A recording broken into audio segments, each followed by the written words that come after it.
você nessa noite, compartilhando a palavra de Deus. Eu queria que você abrisse comigo a sua Bíblia em Hebreus capítulo 6, do verso 13 até o verso 20. Essa vai ser a nossa leitura introdutória. Hebreus capítulo 6, do verso 13 até o verso 20.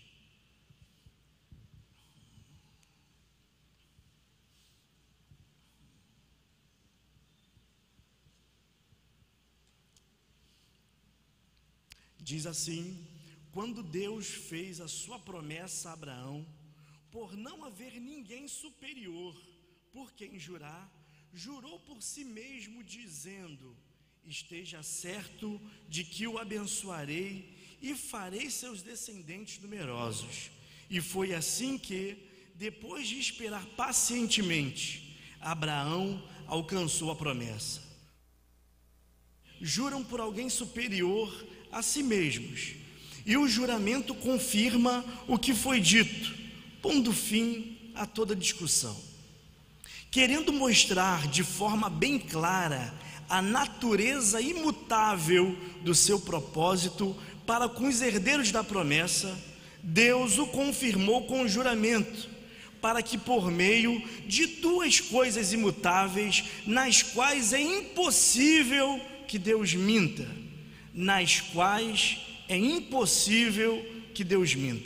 sejamos firmemente encorajados, nós que nos refugiamos nele para tomar posse da esperança a nós proposta.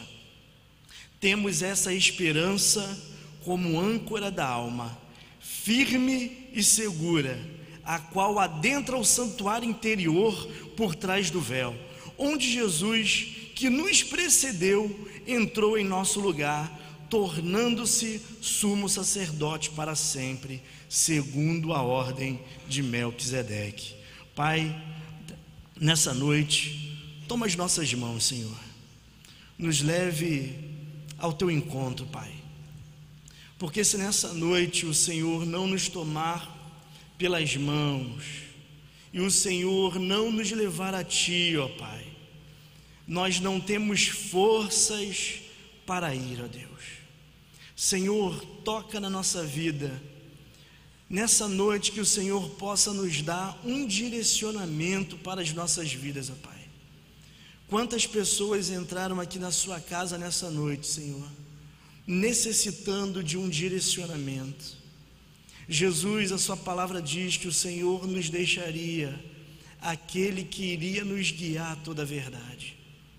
Espírito Santo, nós cremos que Tu és o nosso guia, e que nessa noite, quando a Sua palavra for pregada, que possamos sentir o Senhor nos dirigindo, que possamos sentir o Senhor nos direcionando à Sua vontade, em nome de Jesus, amém.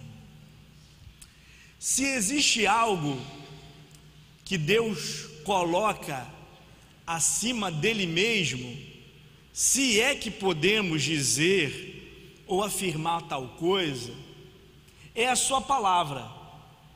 A palavra de Deus equivale a quem Deus é. A palavra de Deus equivale à soberania de Deus. É por isso que o escritor aos Hebreus, no capítulo 6, ele vem dizendo para nós que Deus, ele fez um juramento para o Abraão. Deus, ele fez uma promessa para Abraão.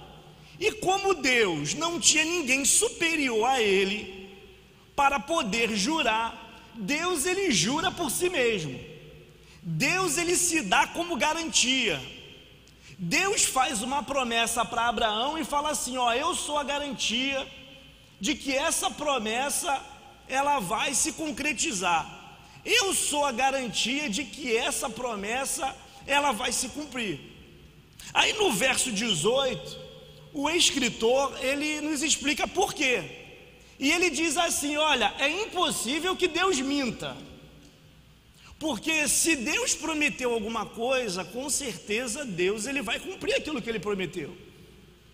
Em outras palavras, Deus não pode prometer coisas das quais ele não possa cumprir.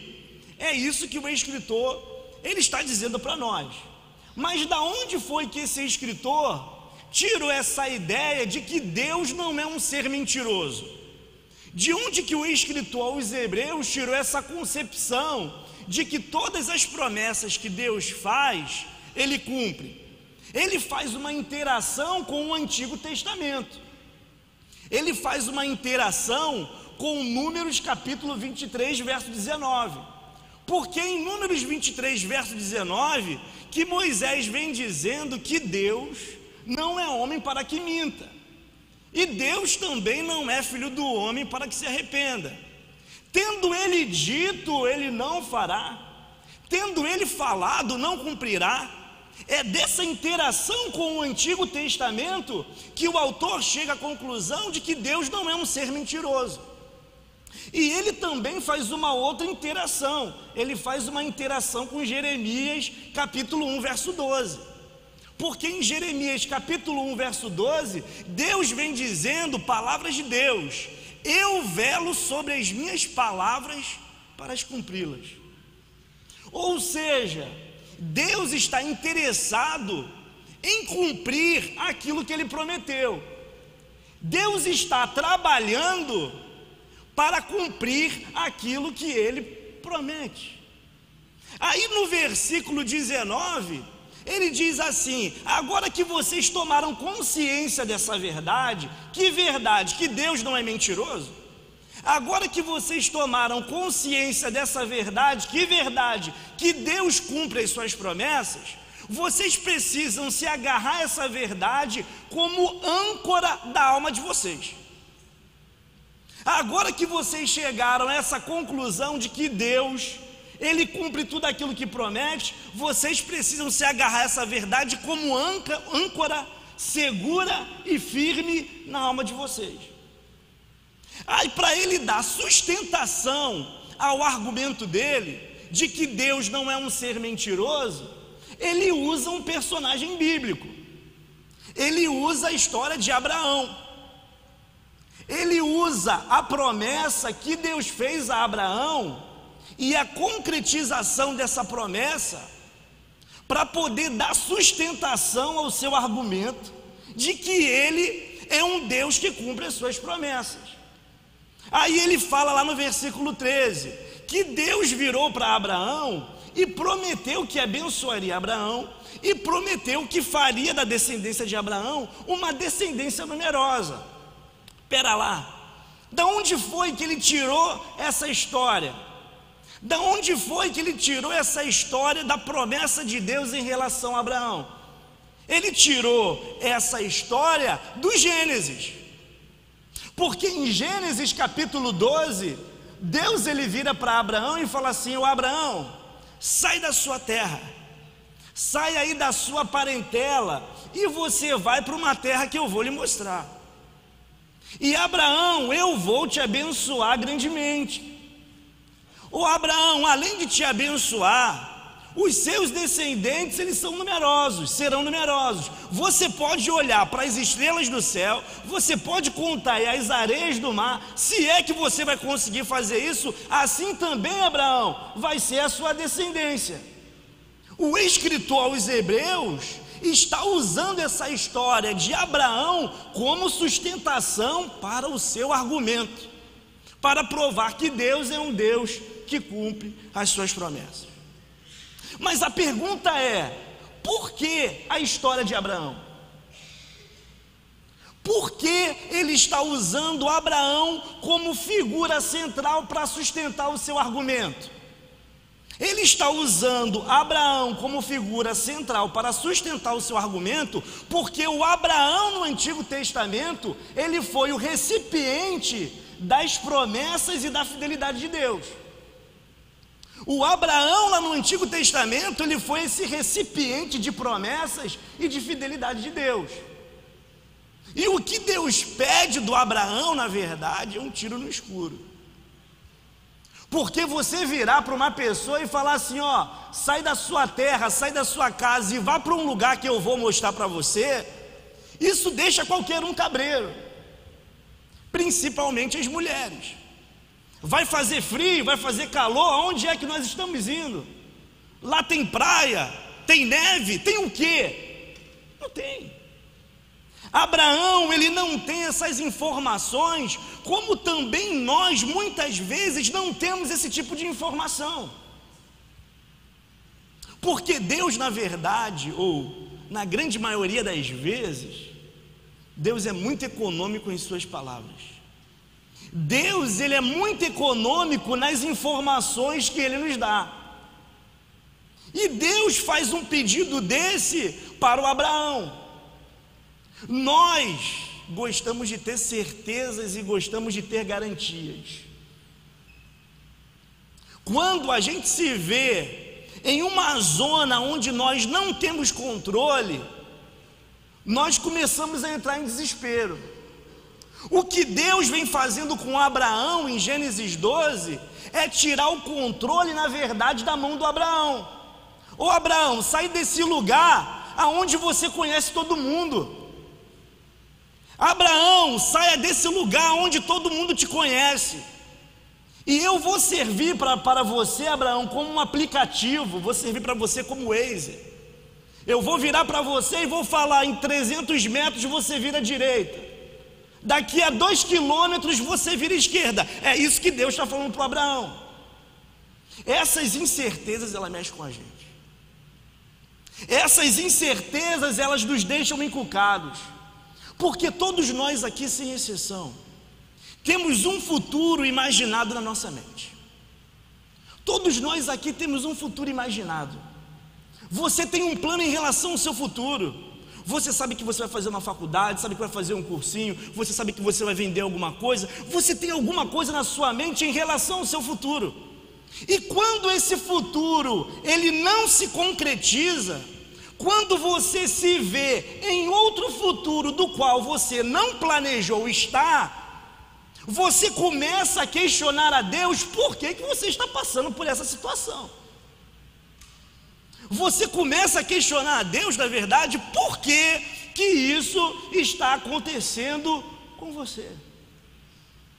Você começa a falar: Senhor, eu não esperava que isso fosse acontecer com a minha vida.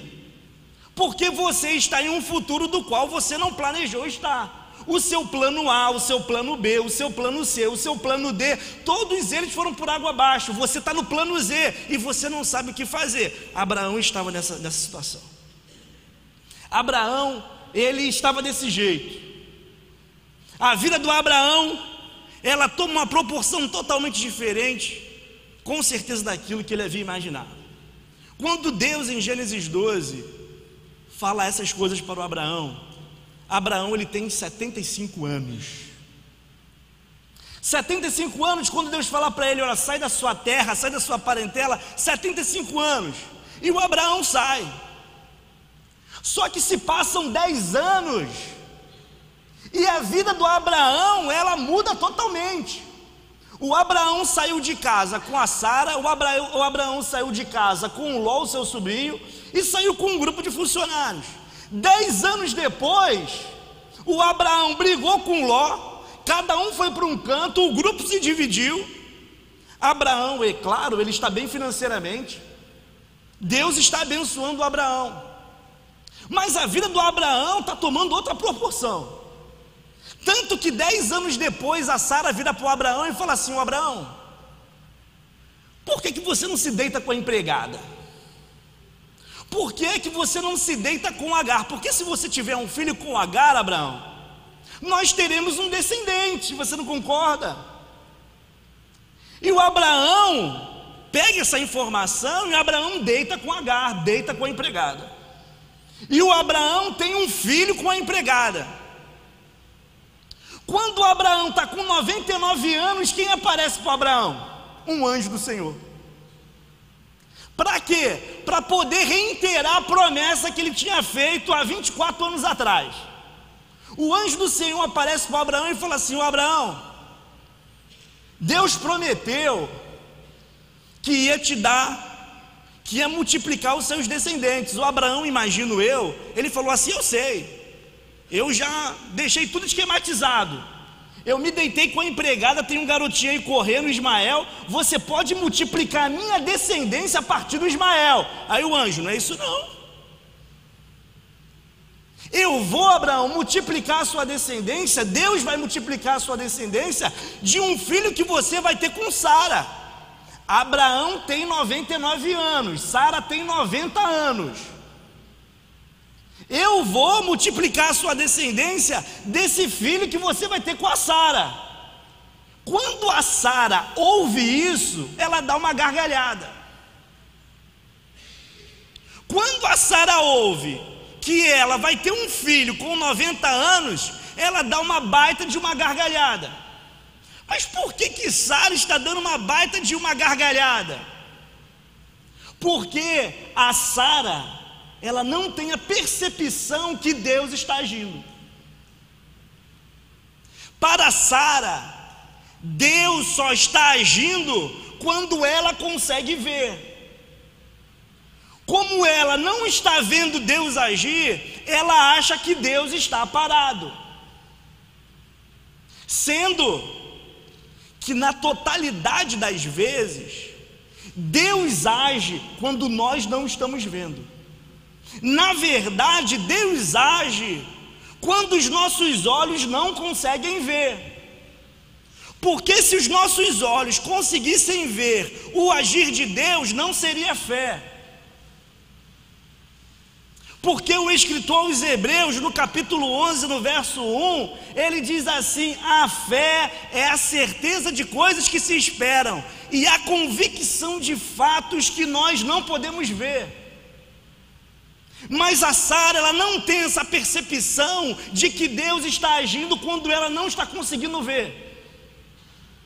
Para Sara, Deus estava de braços cruzados, olhando a vida deles virar um reboliço, virar de cabeça para baixo. Ela achou que Deus estava de braços cruzados.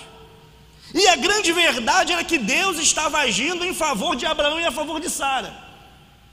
Aí o anjo vira para o Abraão e fala assim: ô Abraão, essa risada que a Sara deu, Gênesis 18, 14, essa risada aí que a Sara deu, essa risada incrédula que ela acabou de dar.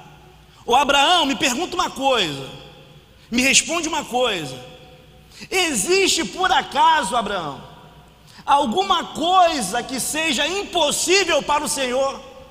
Eu imagino que Abraão ficou com um carão. Existe por acaso, Abraão, alguma coisa que possa ser impossível para o Senhor fazer? Então, Abraão, eu vou falar um negócio para você. Daqui a 1 ano, na primavera, eu vou voltar e você vai ter um filho com a Sara. Eu não sei de onde Abraão tirou forças, meu irmão, mas ele se deitou com a Sara. E 1 ano depois o Isaac nasce. 1 ano depois o Isaac nasceu. Abraão com 100 e Sara com 91, e o Isaquezinho lá. Isso é apenas o começo dessa promessa de Deus se concretizando. Deus falou que ia fazer de Isaac um descendente numeroso. Temos apenas um. Aí conforme Isaac vai crescendo, Sara morre. Quando Isaac chega na juventude, o Abraão morre. Aí o Isaac conhece Rebeca. Isaac se casa com Rebeca. E eles têm um filho chamado Jacó. Jacó, por conseguinte, tem 12 filhos. Um desses 12 filhos de Jacó se chamava José. Teve um problema lá familiar com os irmãos venderam José. José chegou no Egito como escravo. Deus fez uma reviravolta na vida de José, e José de escravo virou governador do Egito. Algum tempo depois, a família de Jacó ficou sabendo que José não estava morto. Foi todo mundo para o Egito. Bum! Chegaram no Egito 68 pessoas. Essas 68 pessoas começaram a crescer. Aí o faraó olhou e falou assim: epa, Esse povo aí está muito numeroso. Se eles continuarem crescendo nessa proporção, daqui a pouco eles vão tomar o Egito todo. Então vamos lá, escraviza esse pessoal. Esse povo agora já eram milhares de pessoas, não eram mais 68, eram milhares de pessoas. A descendência de Abraão sendo multiplicada, milhares de pessoas. E o povo é escravizado durante 450 anos. E Deus levanta um libertador, Moisés. Moisés vai lá, liberta o povo do Egito, leva o povo para o deserto. O povo passa 40 anos no deserto. Quando o povo está completando 40 anos no deserto, eles entram em uma guerra ferrenha contra os cananeus.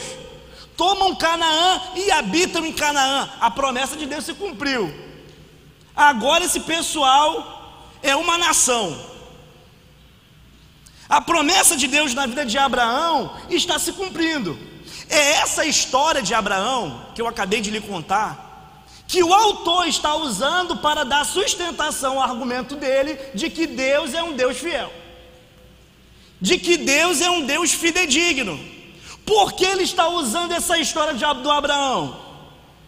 Porque em meio a momentos improváveis, porque em meio a momentos de impossibilidades, porque em meio a circunstâncias desfavoráveis na vida do Abraão, Deus foi fiel com Abraão. Em meio a situações contraditórias, em meio a situações críticas, Deus ele foi fiel com Abraão. Aí o escritor desse livro de Hebreus está falando para a gente, está vendo a história de Abraão? É essa história aqui que vai nos dar sustentação para eu afirmar para vocês que Deus ele cumpre aquilo que ele promete. Esse currículo de Deus, esse currículo que Deus tem, precisa trazer paz ao nosso coração.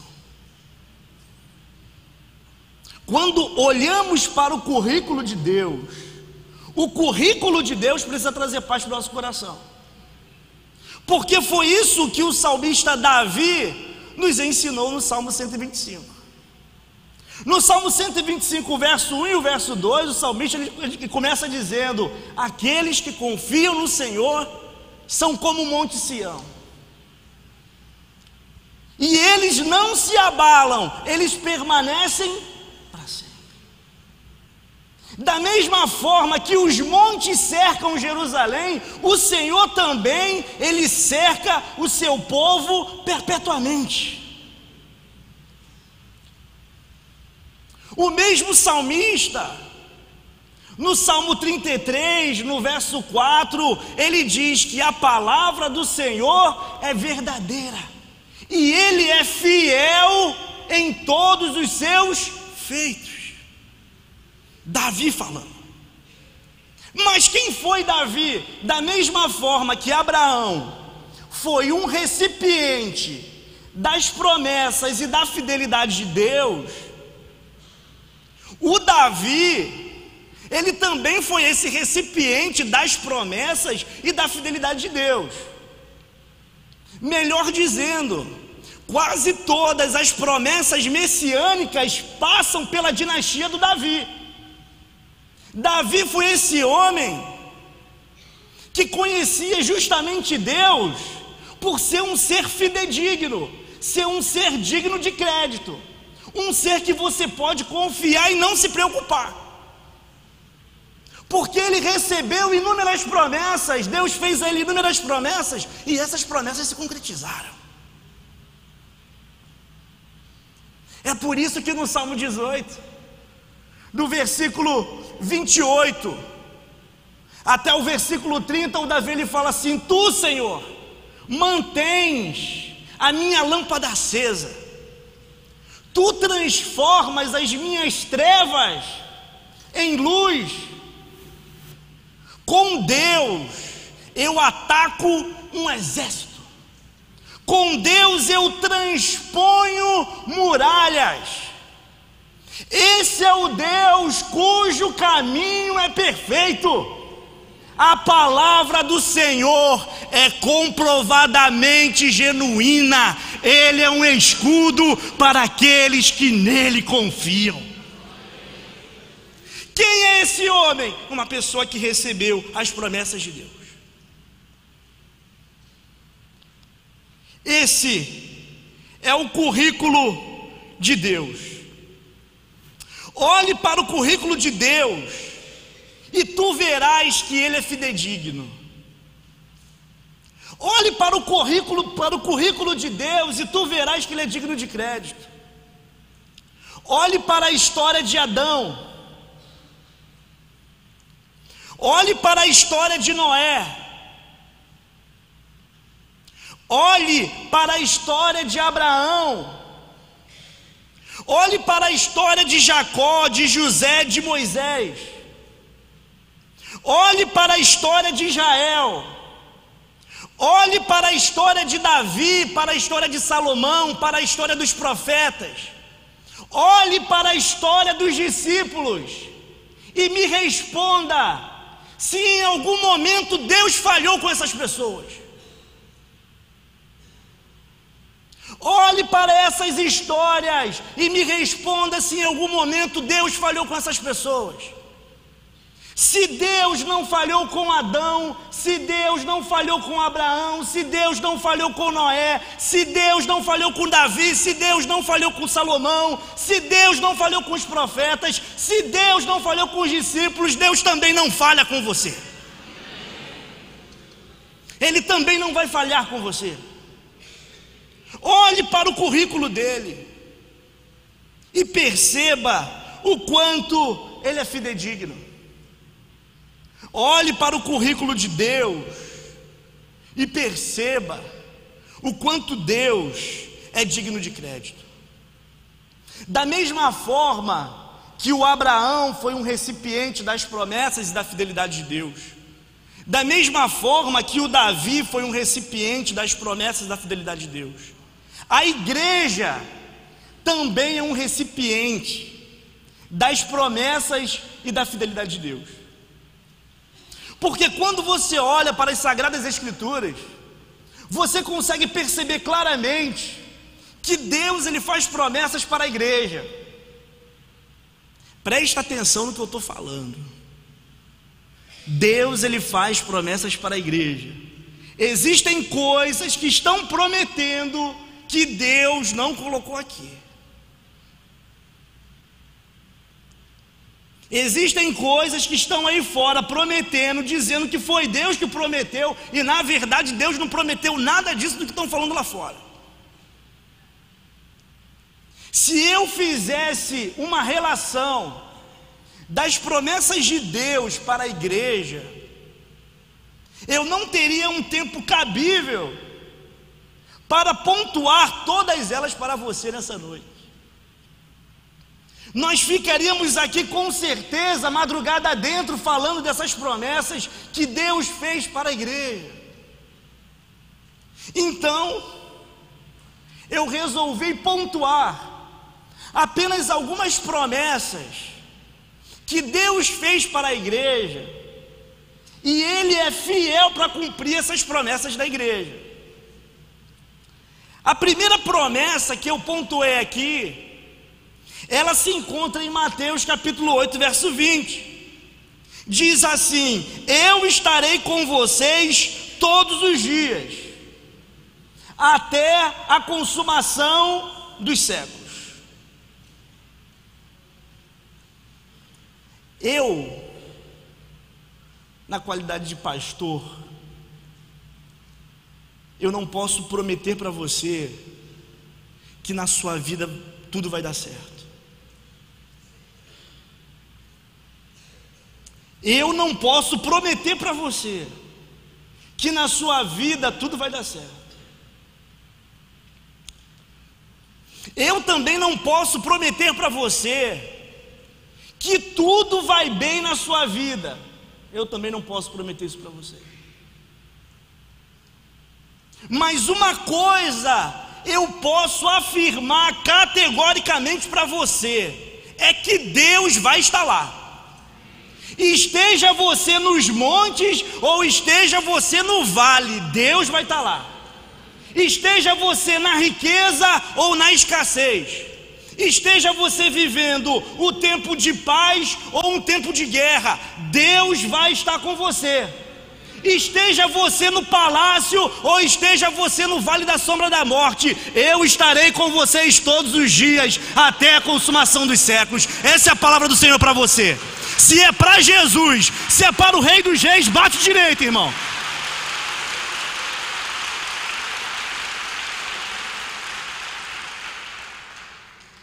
Essa foi a promessa que Ele nos deixou, a garantia de que Ele vai estar do nosso lado. Ele vai estar do seu lado no nascimento ou no dia de luto, meu irmão.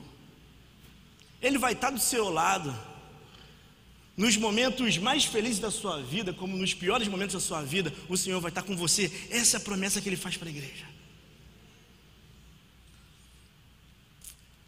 A outra promessa que Ele faz para a igreja, ela se encontra em 1 João capítulo 1, verso 9. Se confessarmos os nossos pecados, Ele é fiel e justo para nos perdoar os pecados e nos purificar de toda a injustiça. Se você confessar os seus pecados, Ele é fiel e justo para perdoar os seus pecados. Ele é fiel, a palavra que o Escritor usa, que Ele é fiel para perdoar os seus pecados. A sua infidelidade, ela não vai anular a fidelidade de Deus. Ou você está achando que quando você errar, Deus vai virar para você e falar assim: ah é? Vai ter volta. Não vai não. Então o que o autor está querendo dizer é: quando você errar, quando você for infiel, Ele vai permanecer fiel. Ele está dialogando com o ensino de Paulo para Timóteo. 2 Timóteo, capítulo 2, do verso 11 até o verso 13. Fiel é essa palavra e digna de confiança. Se com Ele morremos, com Ele também viveremos. Se perseverarmos, com Ele reinaremos. Se o negarmos, Ele também nos negará. Se somos infiéis, Ele permanece fiel, porque Ele não pode negar a si mesmo. A sua infidelidade não anula a fidelidade de Deus. Isso é demais. A outra promessa que Ele deixa para a igreja, ela se encontra no Evangelho de João, capítulo 10, verso 27. As minhas ovelhas ouvem a minha voz, eu as conheço e elas me seguem. Meu Pai que as deu para mim é maior do que todos, ninguém as pode arrancar das minhas mãos. Sabe que promessa é essa? É que Deus não nos deixa perder. Deus não nos deixa perder. Você pode estar aqui nessa noite, você já tentou sair da igreja mais 1000 vezes, tu já tentou e voltou. Você que está aqui nessa noite falando assim: não vejo a hora desse culto terminar e sumir desse lugar. Você não sabe nem por que você está aqui. Eu sei. Porque você está nas mãos dEle. E Ele não deixa você se perder. Por isso que os problemas, que as dificuldades, elas não podem arrancar você da mão dEle.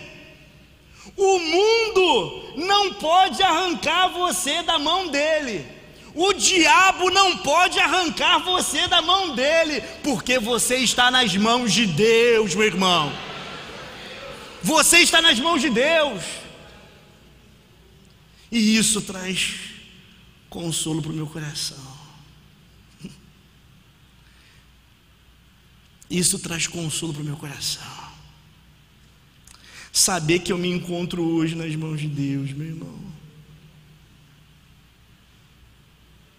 Obrigado, Senhor. Obrigado, Senhor. Porque nós não podemos ser arrancados das suas mãos.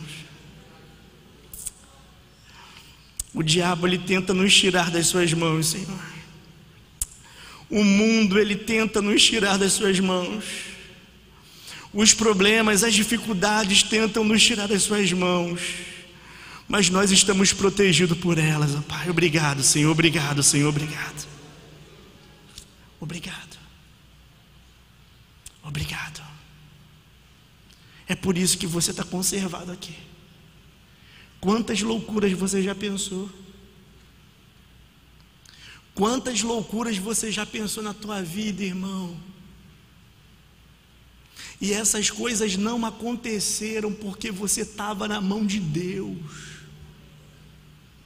Quantas coisas loucas você já pensou? E Deus não permitiu que você se perdesse. Essa é uma promessa que Ele faz para a igreja. Eu não vou permitir que vocês se percam. A outra promessa que Deus nos faz, que Deus faz para a igreja, ela se encontra no Evangelho de João, capítulo 10, verso 28. Eu lhes dou a vida eterna. A vida eterna, irmãos. Uma vida eterna reinando com Cristo. É por isso que hoje nós podemos dizer: Maranata, ora vem, Senhor Jesus. Maranata, ora vem, Senhor Jesus, porque nós temos a vida eterna em Ti. É por isso que dizemos isso, porque nós temos a vida eterna no Senhor. Aleluia. Temos a vida eterna em Cristo Jesus. Talvez aqui nessa terra, irmãos, você não tenha a vida que você gostaria de ter. Talvez aqui nessa terra você olhe algumas coisas e você fala: poxa Deus, eu queria ter isso. E você não tem. Nessa terra talvez você não tenha a segurança que você gostaria de ter. Você anda na rua com medo, segurando a sua bolsa. Nessa terra talvez você não tenha a alegria que você gostaria de ter. Mas quando Ele nos promete a vida eterna, isso significa que nós vamos morar numa morada celestial que Ele está preparando para todos nós, e você vai ficar surpreso com aquilo que você vai ver lá em cima. Você vai ficar surpreso e você vai falar: Senhor, aquela vida na terra não era nada. Essa vida eterna que o Senhor me proporcionou com o seu sangue derramado na cruz, ela é o melhor que o Senhor poderia me dar. A vida eterna em Cristo Jesus. Termino o meu breve e simples sermão dizendo para você que Ele é digno de crédito. Vale a pena olharmos para a história. Vale a pena contemplarmos a história e ver tudo aquilo que Ele fez na vida de cada pessoa na Bíblia. A conclusão que nós chegaremos é que verdadeiramente Ele é fiel. Gostaria que você fechasse os seus olhos.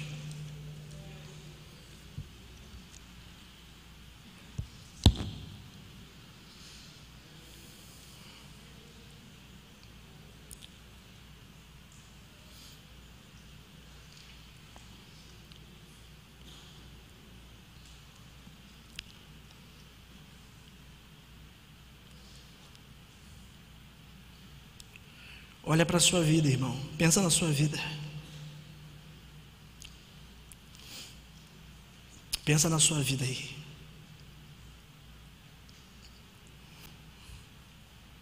Você achou que você estava aí sozinho, né? Você achou que você estava largada, abandonada pelos cantos. Talvez você tenha perdido a percepção de que Deus está trabalhando. Talvez você tenha perdido a percepção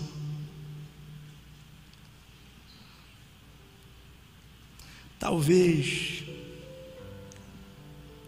você esteja achando, talvez você, antes de entrar nessa igreja, estava achando que Deus não estava nem aí para nada. Ele é fiel, irmãos. Os homens são infiéis. Talvez você tenha tido experiências ruins com infidelidade. Alguém prometeu coisas para você e não cumpriu. O seu marido, a sua esposa, o seu filho, o seu amigo, o seu pastor, seja quem for. Pessoas lhe prometeram fidelidade e não foram fiéis a você. Eu quero dizer para você, o que o escritor aos Hebreus sustentou foi que Deus não é homem para poder mentir. Que Deus não é homem para poder mentir. Eu não sei o que você está no seu coração nessa noite, irmão. Eu não vou colocar um título ou um rótulo no meu apelo. Você conhece o seu coração. Você que nessa noite está aqui, está falando, pastor, eu preciso de uma oração. Eu queria que você ficasse de pé. Não estou colocando rótulo, não estou colocando título. Você que está aí, está falando, pastor, ora por mim. Ora, minha fé. Sei que sabe. Talvez a sua vida ela tenha virado de cabeça para baixo. Talvez você não entenda o que Deus está fazendo na sua vida.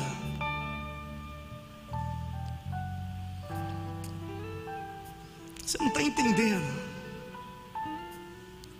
Você não está entendendo.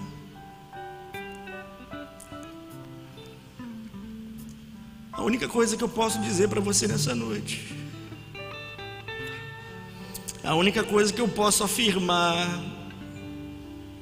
categoricamente para você nessa noite é que Ele é fiel à sua igreja. É que Ele é fiel a você. Se você está precisando, fique de pé.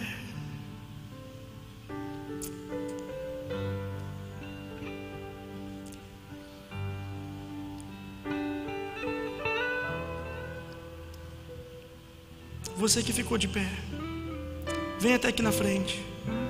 Dê esse passo de fé.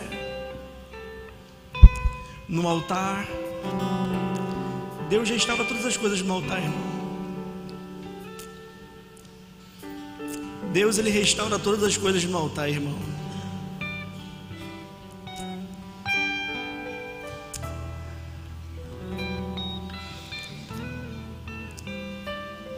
Você está vindo em direção ao altar de um Deus fiel.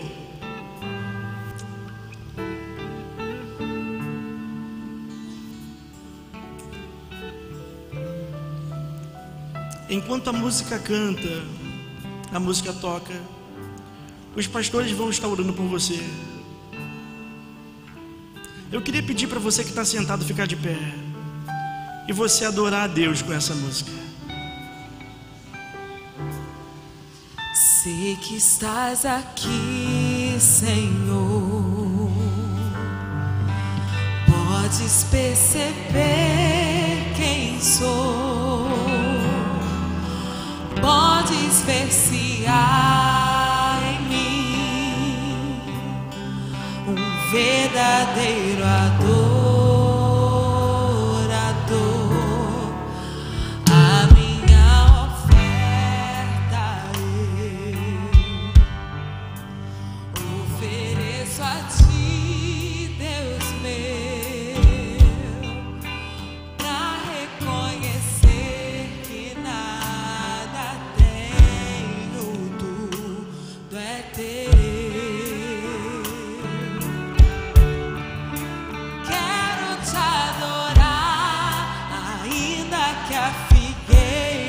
não floresça. Quero me alegrar, mesmo se o dinheiro me faltar. A vitória vem, mesmo que pareça que é o fim. Tu és fiel, Senhor, pois tu és fiel, Senhor, fiel a mim. Tu és fiel, Senhor.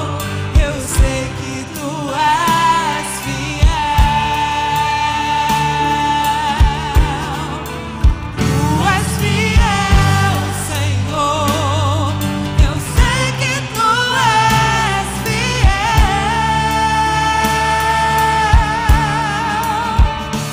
E ainda que eu não mereça, permaneces assim. Fiel, Senhor, meu Deus, fiel a mim.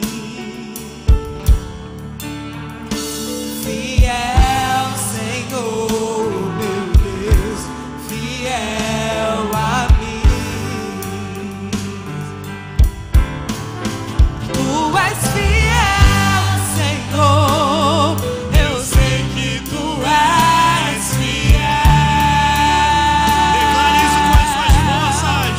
Tu és fiel, Senhor. Eu sei que tu és fiel.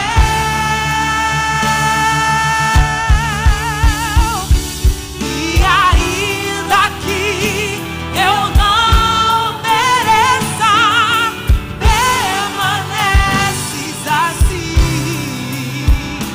Fiel, Senhor, meu Deus, fiel a mim. Tu és fiel, Senhor. Eu sei que tu és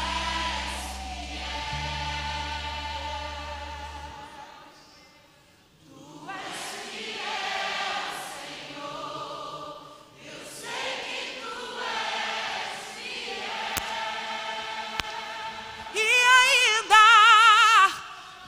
ainda que eu não mereça, permaneces assim. Fiel, Senhor, meu Deus, fiel a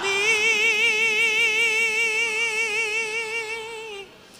Fiel, Senhor, meu Deus, fiel a mim. Tu és fiel, Senhor. Eu sei que tu és fiel. Tu és fiel, Senhor. Eu sei que tu és o mesmo Deus, tu és o mesmo Deus. E ainda que eu não mereça, permaneces assim. Fiel, Senhor, meu Deus, fiel a mim. Pois tu és fiel, Senhor, meu Deus, fiel a mim. Tu és